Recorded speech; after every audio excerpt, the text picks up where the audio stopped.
राष्ट्रवादीची जनसन्मान यात्रा तुमसरमध्ये आज पोहोचणार आहे। सकाळी 11 वाजता ही यात्रा भंडाऱ्यात दाखल होईल, तर दुपारी नेहरू ग्राउंडवर भव्य सभेचं आयोजन करण्यात आलेलं आहे। याचा आढावा घेतलेला आहे देवेंद्र रहांगडालेनं।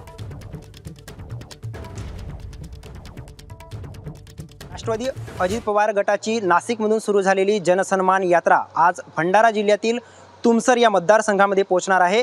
राज्याचे उपमुख्यमंत्री अजित पवार, राष्ट्रवादी काँग्रेसचे प्रदेशाध्यक्ष सुनील तटकरे, राष्ट्रवादी नेते प्रफुल्ल पटेल, अदिती तटकरे तसेच राष्ट्रवादी काँग्रेस पक्षाचे अनेक दिग्गज नेते या यात्रेमध्ये सहभागी होणार आहेत। तुमसर शहरामध्ये रॅली काढल्यानंतर या यात्रेचे सभेमध्ये रूपांतर होणार आहे। तुमसर शहरातील नेहरू ग्राउंड या ठिकाणी ही सभा पार पडणार आहे। मी सध्या सभेच्या ठिकाणी आहे। आपण बघू शकता कशा पद्धतीने जय्यत तयारी करण्यात आलेली आहे। या ठिकाणी जवळपास 20 ते 25 हजार लोकांची बसण्याची व्यवस्था करण्यात आलेली आहे। याच मंचावर आज राष्ट्रवादीचे नेते अजित पवार, सुनील तटकरे, प्रफुल्ल पटेल हे नागरिकांना संबोधित करणार आहेत। ह्या यात्रेचे आयोजन आज तुमसर इथं करण्यात आले असून तुमसर मतदारसंघ हा पारंपरिक भाजपचा मतदारसंघ आहे।